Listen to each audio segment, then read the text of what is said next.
20, the Dallas Cowboys fall in Week 14 on Monday Night Football to the Cincinnati Bengals. A late special teams miscue leads to a 40-yard Jamar Chase touchdown catch and run, his second of the night, as the Bengals secure their first win in Dallas since 1988. Alongside Barry Church, Nicole Hutchison, Nate Newton, I'm Kyle Yeomans. This is the First Word presented by Dr. Pepper. It's an unfortunate ending to otherwise what was a game that looked like the Cowboys have played the last couple of weeks. One bounce off of a blocked punt, a freak incident that ends up turning the football over, gives it back to Joe Burrow and the Bengals offense, and they take care of business the rest of the way. Give credit to the Bengals in order to take advantage of the opportunity. It just feels like the Cowboys let this one slip. Yeah, first and foremost, I'm going to start on that special teams blunder that happened. And for all those who don't know, even if the punt is blocked in the backfield out there, the first person that can touch the ball cannot be from the Dallas Cowboys unless they're securing it. And that's why you should see everybody on that special teams unit yelling, Peter, get away from it, get away from it. Obviously, my man did not hear. I'm pronouncing his last name. I don't want to Amani Oruwariye. He did not, hear the Peter call, went in for the ball bounced up in the air.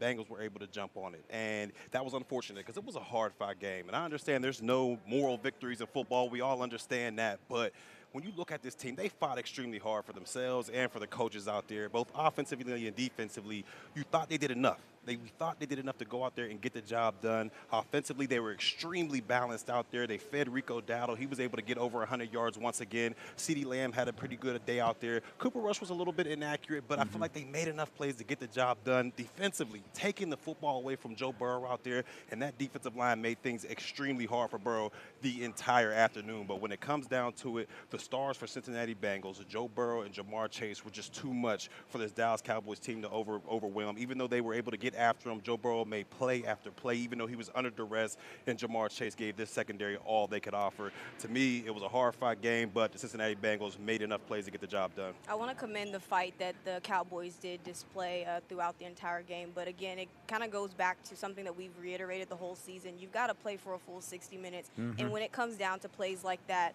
you've got to fly to the ball. Like, there's a lot on the line. You're looking for an opportunity to try to make the playoffs, so you've got to play the full 60 minutes. I loved what I saw with the first and third quarter. They're scoring on opening possession, so that set the tone offensively. Defensively, you saw DeMar being overshown, Micah Parsons making plays. I would like to have seen them get home a little bit more. We didn't see them getting any sacks until the fourth quarter. So certainly a good fight, but got to do more than fight when it comes down to these games. It's just amazing when you see a guy of Joe Burrow's caliber, the way he maneuvered the pocket during the passing situations. I mean, we stopped him with the run. We kept him under 75 yards. They had time of possession. We talked about that about the time of possession. But this guy on third downs and in critical situation when you needed to make a play, Joe Burrows was just moving around, making plays, throwing to the little guy, Chase Brown, out of the backfield. Now, he didn't run for much, but he caught critical passes coming out of the backfield. His tight ends showed up for him. And once again, Jamar Chase. Oh, my goodness. Oh, my God, man. We just need to drop a net on this cat because he was everywhere when he needed to be. After that blunder, you knew who the ball was going to. Yeah. And Jamar Chase, Joe Burrows, and that crew, that offensive crew, they're something special. It's crazy how small the margins are when it comes to the NFL. Yeah.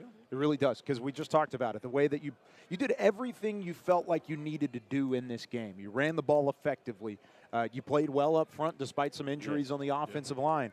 Your defensive front got pressure on Joe Burrow play after play after play, whether they got home or not, and I agree with you completely, Nicole. I think when we go back and look at this, there were multiple opportunities to take down Joe Burrow, but that's what Joe Burrow does. That's part of what his greatness has been in a season where, despite the record for Cincinnati, he would probably be in the MVP conversation. So there's a lot of factors to this, but one play, when they blocked the punt, even the first half of the play, it felt like Dallas, everything was moving in the right direction. If you recover that punt, you hop on top of it, you're already in field goal range to win the football game with one of the best kickers in the NFL.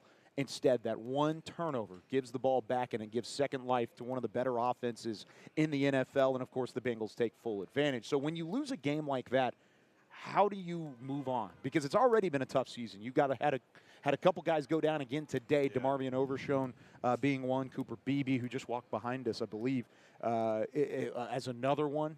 You lose a couple more guys in a season where you're already banged up.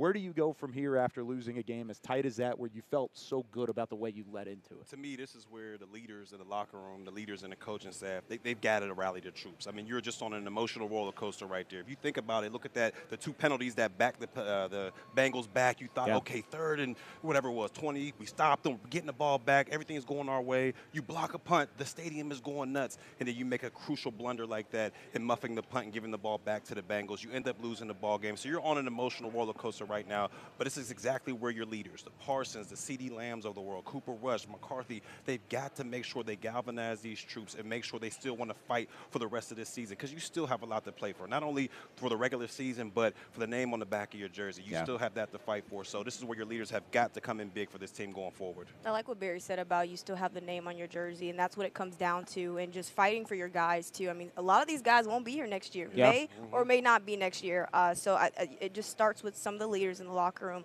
But DeMarvin Overshone, I spoke with him a couple of weeks ago and asked him when they were having that losing streak. He said that you just have to get back to playing one game at a time. I think that there's so much conversation about the postseason and trying to stay in the postseason conversation. Just focus on what the task is and get the job done. You know, the thing about it, I played 16, 17 years in this league, and Leon Lett had that similar, the same thing happen to him. And you know, he went and hid in the X-ray room back in the old stadium. We had to go pry him out of there, man. Everything is that the one against the Dolphins? Yes, in the snow game. Snow game, yeah. When you went through that right there, man, what you got to do, like you say, Barry said, as your leaders, you go and you rap with him. You let him know, hey, man, hey, we got games left.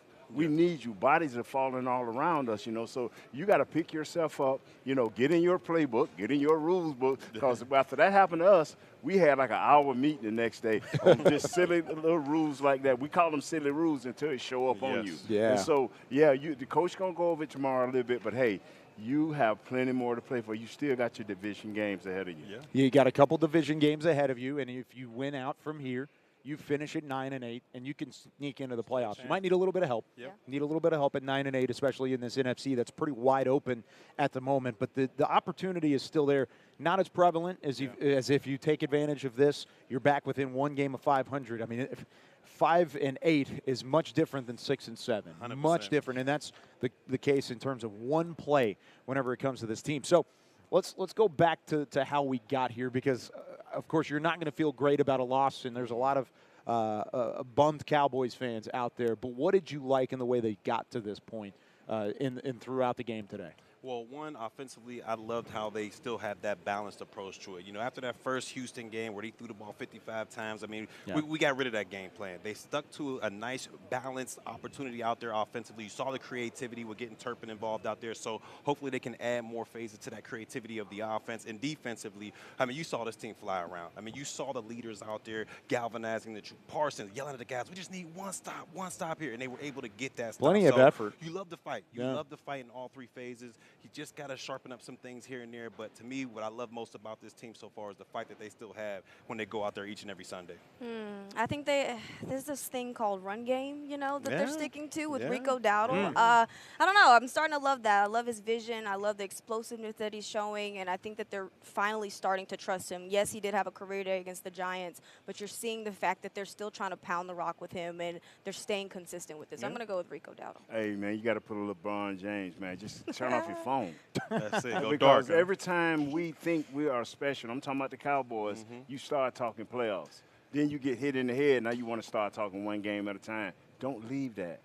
Focus on that one game at a time. And before you know it, the season is ending. You're at that 9-8, and you don't care what happened because you're building momentum for the future. They would still be a great ending to the season if you are able to win these games down the stretch.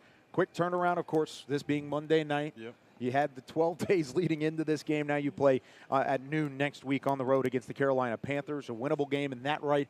But you got to go into that regalvanized despite what was a really tough loss. It's going to be a tough week where, like you said, guys are going to have to step up in the locker room, 100%. practice, and everything across the board. As we take a look at some of the final stats brought to you by Miller Lite, the Cowboys fall at home against the Cincinnati Bengals. Only the second ever win for Cincinnati in Dallas as they improve to an 8-2 record against Dallas, or they're 2-8 now against Dallas at home, and it's their first win on the road against the Cowboys since 1988. We've got more post-game reaction, including reaction from inside the Cowboys locker room. Jerry Jones speaking to the media behind us as we wrap up the first word presented by Dr. Pepper. Be sure to join us for Cowboys game night coming up in a matter of moments. For Barry, Nicole, Nate, I'm Kyle Yeomans. We'll see you next time.